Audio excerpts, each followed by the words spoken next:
It's time to talk motorsports and specifically the IndyCar series as we go live to Indianapolis Motor Speedway, site of the GMR Grand Prix. Indianapolis road course race set for tomorrow on Saturday. Eric Smith from RaceReviewOnline.net joining us once again. Yep. How's it going, Eric? Good. Finally back at the track. Better scenery behind me, so all good so far. Yes, looking good. It's a beautiful day there. And what's the schedule like as far as today before tomorrow's race? Yeah, we just got done with practice, and then we got another session here this afternoon, and then we'll qualify at 4 for tomorrow's race. And then tomorrow there's they call it a warm-up. It's a final practice session. It's 10:45 before the race at 3 o'clock. And right now, you might be able to hear a faint noise of the Indy lights are on track right now. Okay. So all day, there's some kind of racing action going on the track. All right. Now, we're going to break down this race, and we're going to go over some key trends, especially starting positions, which is going to be a very important facet of handicapping this race, and we're going to explain why in just a little bit. If you're searching right now for odds for the race, and it's only 24 hours away, you can't find it. And it's it's not good. If I'm the IndyCar series, look, maybe I should actually try to attend one of these races with you and ask for a job with the media of IndyCar, because I don't know if they're doing things correctly. We had a fan that pointed out the press conferences a lot of times, they're just visually not very appealing. I mean, they got weird stuff in the way. The angles are ridiculous. It's just they could do a lot. They need somebody there to kind of set it up perfectly. But the other thing is you have to be able, especially today in today's day and age of gambling, it's a big step for a sport to be able to provide as much gambling and handicapping information, because that's what really drives traffic to every sport, including sports like the IndyCar series, which needs more fans. You can't not have odds of the race when we're 24 hours away from beginning. I don't care. You can't tell me, well, we're taking the odds off every board because of practice. NASCAR doesn't do it. Formula One, I haven't seen them do it. So, matter of fact, here, I was going through, I'm going to show it here in a second. I tell you what, as I set it up, you explain what's the situation on site, because you actually can get the odds by being on site. Yeah, so I got to look for it because this is my first day here other than testing. Somewhere around me there is it's called the Caesars Lounge, and they're actually got live betting here at the track, which I've been banging that drum for the last couple of years. They got it set up. So if you download the app and you deposit $20, you get $106 of free bets. So you actually get $126 there. But it's been 106 running, so I get where the 106 comes from. And not only if you download the app and put $20 in, you get in this lounge where it's free complimentary food and drinks all weekend. So it's a great deal to do, and I'm going to do that actually and try to go fit. It's somewhere here in Pagoda Plaza, which when we're done, I'll do a scan view where you can see where I'm at. But it's here somewhere, and yeah, you can walk in and bet. That's awesome. And it's like a horse. I mean, so will they have like live betting during the race? Do you know? I would think so. Yeah, and to me, that's a great way to build your brand and get these drivers known, because you got people. Let's be honest, they don't know who a lot of these drivers are. Well, you go in there and bet on them, you became a fan. You're going to cheer for them. You're going to win money, and that parlays you for the rest of the year. That's how I became a NASCAR fan. Because I went to a race I was broadcasting the series for the first time, and our sponsor was from Budweiser, and part of the deal was he was going to be the co-host. So he invited me to the race at Daytona, and we were there, and we were in the skybox, which is awesome. And then he has this raffle ticket. He goes, pick a driver. So I picked a driver. He goes, all right, if you win, that driver wins, you win, et cetera. So I'm following this driver and rooting for the driver in the whole race, and it's Daytona, which makes it that much more interesting, of course. And that hooked me. I was hooked from then on there because of that first opportunity where I could actually make some money on one of the drivers. And then from then on out, I haven't missed a race since. See, that's what That's what's key. And especially here, you got the infrastructure in place. You've got like ticket booths that you've had, like mobile ticket booths around here that, hey, I want to go, I'm here, I want to buy tickets to the Indy 500. Like, you got stuff in place. Well, make them betting booths. Make them where you can wager, just like you do a horse track, or like in Florida, they had dog tracks we'd go to, take the kids. They love to watch the greyhounds race. Like, that would be huge. Yeah. Give people an opportunity to be able to bet while you're here. And they're doing that. It's right here if we go to Plaza somewhere. I said, I'll look for it. I was in the media center watching practice in the pits. Yeah, that's a destination you have to find.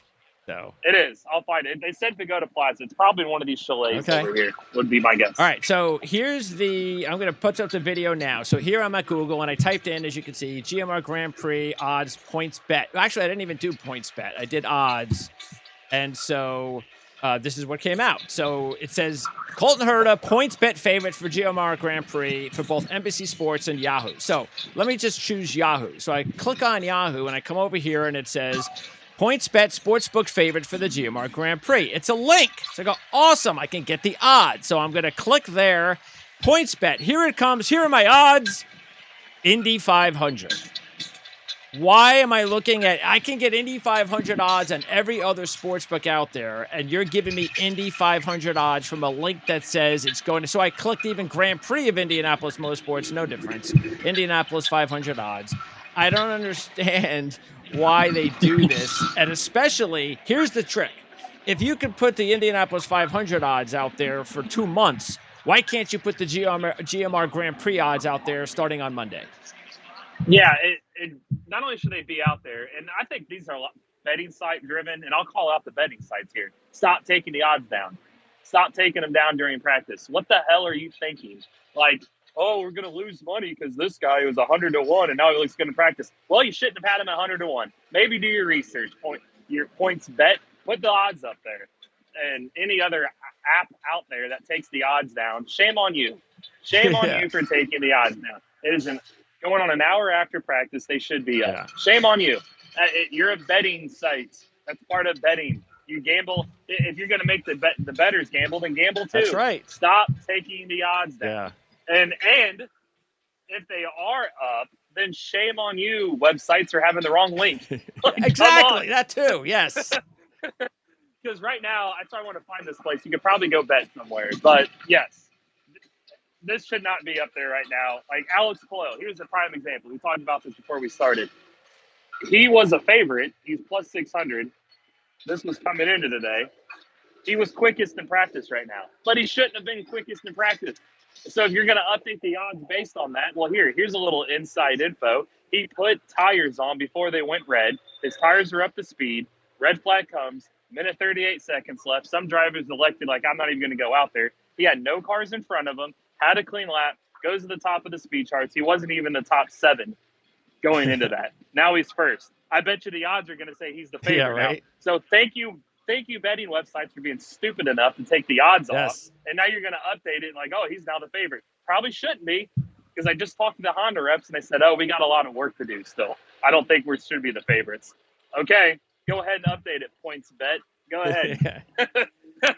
Bring him the odds back to my favor, because I'm telling you, you shouldn't be. You're going to make him the favorite. Watch. When they update it, he'll be the favorite, and he shouldn't be. That's why you don't take the odds off the board. And again, I would excuse them taking it off if they would at least leave it on 90% of the week. If you want to take it off for an hour on a one day, which NASCAR does. A lot of the sports books will say, okay, I'm going to take it off for 1 hour during practice and 1 hour during qualifying. That's okay. I'm all right with that because I see the odds all week. Yeah. Put them back up. That's it. And they usually do. As soon as qualifying is done, they put it right back up. Yeah. And here we are about an hour. Yes. It's been about an hour since practice ended and they're not up. Why? Hey, let's update. Alex Boyle was first. So let's make note. Let's change his odds. Yep. Okay. Thanks for changing his odds, because he shouldn't be a favorite right now anyways, according to the people in the know. Yes. So, okay, betting sites. Yep. See, I just typed it in. I don't see anything updated at all. No updated odds. Yep. Okay, so what we do have, though, are the trends that are going to help us out as far as where you're going to start, because that's the important thing. Not practice, but qualifying.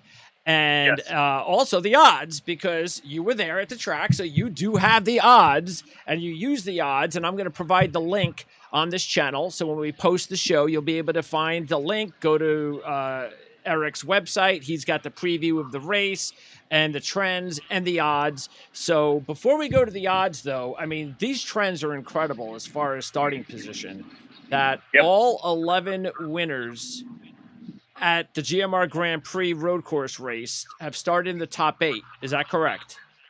That is correct. And it's not just this, because a couple of years ago, because of COVID, they came here in the fall and ran a doubleheader.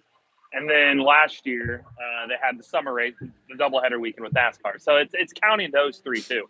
Anytime an IndyCar has been on the road course here, a top 8 starter has won every time. All right, moving on. All 4 races this year in the series have been by a top 8 driver, starting position driver. While 39 of the 40 road course race winners since 2016 in the IndyCar series have started in the top 10. 39 of 40. Yeah, 39 of 40. That's a 98% chance that your winner for tomorrow's race on Saturday is going to come from somebody that is qualified in the top 10. So after qualifying later today, when the odds, whenever they come back available, just look at the top 10 and say, these guys, that's it. The winners from here, if you're 11th on back, forget it. I'm not even going to look at you. So, yes. I don't care if he's fastest in practice. Doesn't matter. If he's 11th in qualifying, ain't taking him. Okay. Nope. This year, correct me if I'm wrong, has Chevy won all 4 races this year? All 4. Yep. And the only 2-time winner is Newgarden. Okay, so let's talk about the drivers, the contenders in this. Well, we could further this too. Okay. Chevy has won the last 4 road course races here. Okay. And 9 of the last 10. All right. So, if you want to, sorry, my water bottle that flew over. So, look at the top 10, find yourself a Chevy, and if you want to go a little deeper, 5 of the final 7 races last year, a top 3 starter won. 8 of the 11 road course races here were won from a starter in the top 2 rows. So, find you a Chevy that's starting in the top 4, and odds are you probably found the winner. And even, well, you're definitely going to narrow it down, first of all, from the top 10 Chevy. And then, because what you could do is obviously is like positions 5 through 10 Chevys. Maybe I'll think about it. Because it's not as almost perfect. Would you say 8 out of 11? 8 out of 11. So it's not perfect, but I see what you're saying. But then top 4 has to be 100%. You have to bet the top 4 Chevys. Chevy in the top 4, and then go with some long, because you'll get better odds for the guys outside there anyway. So yeah, you could probably venture to take, let's just say, 2 or 3 of the top 4 qualifiers are Chevys. You could almost just take those 3 and ride off in the sunset, or you might be able to take 1 or 2 of them and then go with the rest of the Chevys in the top 10. Well, let's hope that Honda qualifies a couple of drivers in the top 4. Because that makes it, because I don't want to bet all 4 Chevys in the top 4. I'd rather only have to bet 2. And you're better off. A Honda driver was quickest. And granted, I just said he probably wouldn't have been quickest if that caution doesn't come out. But Alex Palou is good, which can segue into the drivers. Yes. He was one of my picks. I mean, he's a co-favorite. He's a co-favorite. Yeah, for good reason. I mean, he's coming off of a solid day in Barber, which is a natural road course last time out. He was on the podium in this race last year. So, quickest in practice. He's a good qualifier. So, yes, Alex Palou, Honda guy. You might take a flyer on him. And then Newgarden, who happens to have 2 wins this year, is also co-favored at 6-1. So, what do you think about Newgarden winning 3 of the first 5 races? It definitely is a shot. He's won the road course race here. However, it was in the fall. And in practice just now, he was 16th. Oh. So, right now, if the odds come back up, yeah, they'll be different. Practice, yeah, if he's still co-favorite, I'd punt on him right now. Let's wait and see where he qualifies. Okay. And then at 8-1, You have Will Power and Romain Grosjean. So we'll start with Power. This has been a pretty good racetrack, a pretty good race in general for Will Power.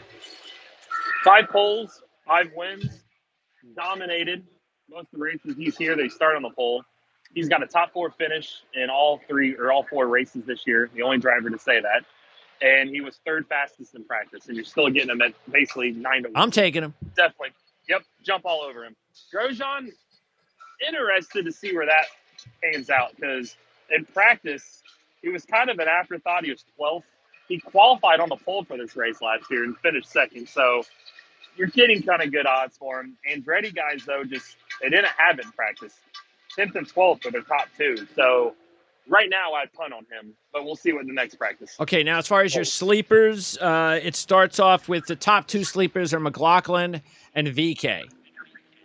Yeah, and again, right, they were coming into this call, but and then practice, they were 17th and 21st respectively. But that's practice. They could be working on something else. VK's got a good pit stall. He led the most laps, was on the pole at Barber, won this race last year. So you're getting 10 to 1 and 12 to 1 odds for them coming into this race. So I think even so, you got to take them for those odds. Okay, and then when we get to some of the deeper odds, drivers, contenders, kind of getting to long shots, starting with Marcus Erickson at 22 to 1. Yeah, I mean, he's been good, solid this season. And actually, I have in front of me, Erickson last year finished 9th in this race, and 9th in the summer, 10th in this race last year. So a pair of top 10s, 22 to 1. He's a Ganassi car. Yeah, you kind of had to for 22 to 1. All right, and then you have Graham Rahal is the last top contender outside of the major drivers because he's still a reasonable 28 to 1. So what about Rahal? Yeah, 28 to 1 on a track. He's got a top 10 finish in all but one try. He was 4th in practice just now, and he's 28 to 1. So, yeah, I'd go with Graham Rahal if he was 15 to 1, but he's 28 to 1. Jump all over that. All right, and then the deep long shots you have here are Jack Harvey at 75 to 1. And how do you pronounce Callum? Callum Ilott. Ilott. All right, Callum Ilott is 100 to 1. Lundgaard is 125 to 1, and Conor Daly at 200 to 1. So what about those 4 super long shots? Yeah, so Harvey, again, this is arguably his best track. He finished 8th, or actually 3rd as a rookie. Then he was 8th. He's 17th in the 2020 July race. Then he was 8th. Then he was 6th, 23rd, but he started 3rd in this race last year. And then 6th in the summer, and he was 8th in practice. He's Ray Hall's teammate. So for 75 to 1, go for it. Callum Ilott. This guy was top 10 in all 3 practices at Barber, similar track, qualified towards the front.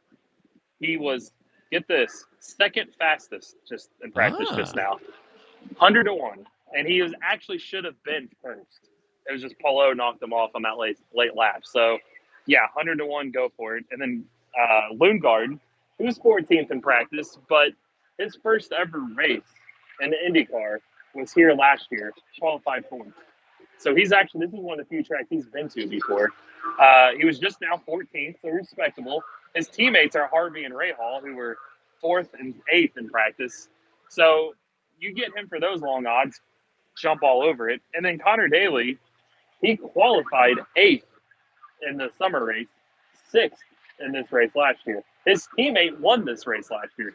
And those 2 races that he qualified well, he got punted on the first lap. So if Conor doesn't get punted, he's going to be probably around the Fast 6 qualifier. We just talked about a Chevy driver qualifying in the top 8. He's qualified in the top 8 both races here last year. So for those odds, for those guys where they are, you got to jump all over him. Well, here at least throw a couple bucks because you're not really out anything. If you win, you got a big payday. But some of them, like Callum Ilott, 100 to 1, I'd almost throw $5-10 his way and laugh all the way to the bank if he ends up winning this thing. Well, here's the thing, though, and again, as we're talking, the odds they're going to come back up. They're probably going to change. Yep. Okay, but here's the thing: when you're betting each week as a tip, because we know it's not just this race. It's so important you qualify in this series because we just went over it. Yep. if you want to, it may not be a bad idea. Look, you can go, all right, I'll put $1 on Harvey, Ilott, Lundgaard, and Daly before the odds may change. That's fine. Yep. You're only investing $4 on the drivers. Then what you can do is, if one or two of those drivers are in the top 10, Double down. then now the odds are going to go down, but they're not going to go really far down. Maybe they'll still probably be 25-1 if they're like 8th. Exactly. So now you're in a much better position to wager a few more bucks. So. Yep. And the better they do, the more some of the favorites come back to us. True. It's like, oh, these guys are taking spots. So it's a win-win. Yes. But yeah, especially coming into race weekend, bet the long shots over some of the favorites, unless the favorite ends up being like bar none, like fastest every practice, qualified on the pole. Then otherwise, then his odds just are wait. Down. Yeah, exactly. And then, but yeah, some of these longer shots are the ones you're going to want to go with right and now. Speaking of waiting, lastly, Herta, O'Ward, and Dixon, you're kind of not interested in those drivers at this point. No, Pato's never had a podium here. I think he's just after keeping the momentum going. He qualified on the pole here last August and still finished fifth. So definitely a guy I'd wait on. Dixon, he's got 1 win in his last 26 starts. He's only got 6 podiums in that time range. So for him right now, yes, he's in this race in general. If you take the fall and this late summer races out, you just stick to this race. He's got 5 top 2s in his last 6. But with 1 win in his last 26 starts, he really trusts he's going to win at the odds he's at right now. So, I would. And what about Herta? Because Herta is the favorite of the race as of now. Which I don't understand because, he finished second here, and he's finished third here in 2 of his last 3. And he's been fast cars this season. He's got bad luck. He was just 10th in practice as the top Andretti car. I just feel like Andretti, they just need to change some things around right now. Can they get a top 5 right now is what they need. We talk about every week, hey, the Andretti guys they should win this race. Yeah. They're the fastest cars, and come race day, they're not even the top 5. So to have him as the favorite right now just scares me a little bit. So that's why let's wait and see. And I'm glad I didn't put him yet because he was 10th in practice. So, and especially with them being Hondas and Chevy having a leg up, I just didn't trust it yet. Okay, and there's more on the report, but you can go ahead and check that out for yourself because you can read more of the in-depth information that Eric has on there. Like I said, the link's on the page. A couple more minutes before you go, Eric. You want to see if you can show us around a little bit? Yeah, show you around a little bit. Let me. It's a little windy, so let me grab this stuff so it doesn't blow away. All right, so fortunately, and if you can't find it on this trip, next trip we have to get that Caesars. Yeah, we need so my screen when I go long enough goes black. So can you see the pagoda? Right now, no. Or is it? No. How about now? No. Yes, now I can. There you go. Okay, so there's the pagoda.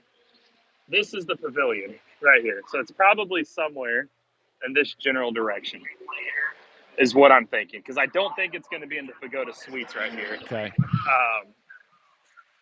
Well, let's see what this little Pagoda Plaza menu over here says. See if it talks about... Hello there! Oh, yeah, the hospitality. I don't see a Caesar, so maybe it's not over here. Because these are all like suites, like chalets. Hey, why don't you ask one of those people that in black? They won't know. Oh, they won't? No. Oh, my gosh. It's right in front of my face. It's right over here. All right. It's the Caesar Sportsbook Lounge. Sportsbook Lounge. Why aren't we hooked up doing a show in there? Well, I'm going to have to ask when it looks like they're not even open. What in the world? Yeah, it looks pretty closed out. But this is the lounge. Maybe it's only open tomorrow. I don't know. Okay. But we will definitely, I'd assume this isn't a one-off. So we'll have to do some shows in here. Yes. We'll have to go talk to some people. Especially with the 500 coming up. Yeah, here's this is the lounge. I'm trying to go to the window right here to see. I don't see anybody in there yet. So must not be open yet, but here's your lounge. And then right next to the concession stand. So that's a nice little, because you got free food and drinks in here. So is there any way to peek in and see what it looks like, or you can't? It's too dark. I just looked in. It was dark. Okay. Maybe it'll be open later. I would think it's got to be open. I know it's open tomorrow, but yeah, if it's open later, you take a 30-second clip, and I'll post it. There we go. That's what I'll do. And then I'll go talk to the people about. We got to do a show in there. Yes. It makes too much sense. Yes. And then this is like the back side of the stands. And then if I go around this way, the gasoline alley garages are down here. And then the track's on the other side of these stands over here. And obviously this thing is going to be a lot. Now, even though you're in the, this is only for what, credentialed? Right through here is like fans can come. Fans can come there. Okay, yeah. Fans can come through here. And then it's credentialed past these little stanchions right over here. So this area right here will be mobbed tomorrow? Yeah, or not really as mobbed as the 500? Not definitely not as mobbed as the 500. And then, so this direction, that way, hey, we'll take a quick stroll. I could be a little bit late to the press conference. This is the garage. So this is gasoline alley. So this back here. Oh, hey guys. I'll be back. That's my cousin. Who's that? This is Rena's. That's my cousin. Oh, it's Rena's BK's mom. Okay. So this over here, you'll see, is where all the teams park the cars and work on them. There you go. Okay. So here is Boyd's team. So what are they, like, peeking into the garage there? Oh, yeah. So this is, you need credentials or you buy, like, a badge to come back here. This is Dalton Kellett. So, like, they tear the cars down. They just rebuild them and they'll come back out for practice. The McLaren guys are down this way and the Penske guys are on the other side. So we'll see if anybody's out.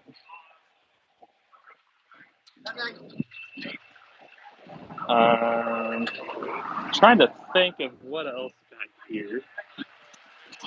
We could probably do a whole show dedicated to Gasoline Alley.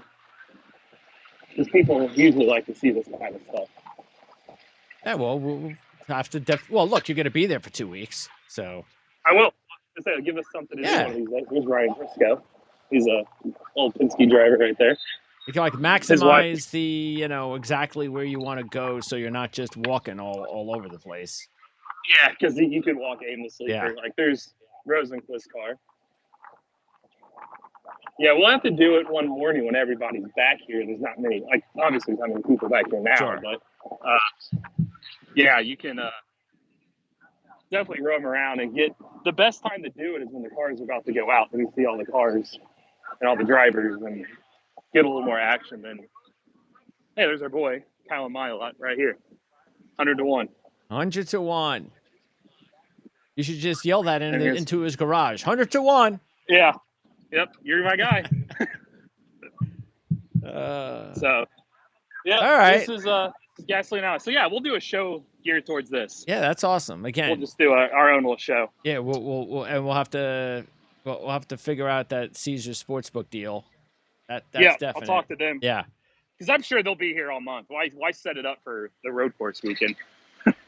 Yeah, because they don't. There's nothing else going on there when these two races, like for these 3 weeks. That's it. Like nothing else. That's only built for the 3 weeks. Yeah, so that's why I think. Yeah, I don't think it'd be just for this weekend. So I could see it being around practice days, qualifying. I mean, why not just keep it? You've already built it, so it would make more sense that way. Okay. All right. Well, Eric, awesome job as always.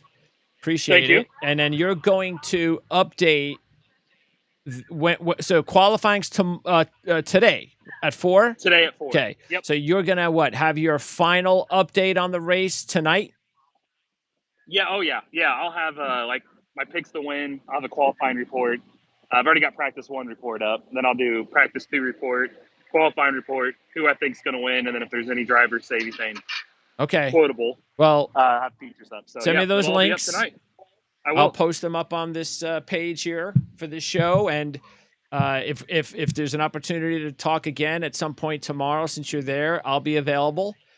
Okay, and good luck. Happy hunting, and enjoy. To a press conference I go. All right, man. Thank you. We'll talk to you soon. Thanks, Eric. All right, sounds good. See ya.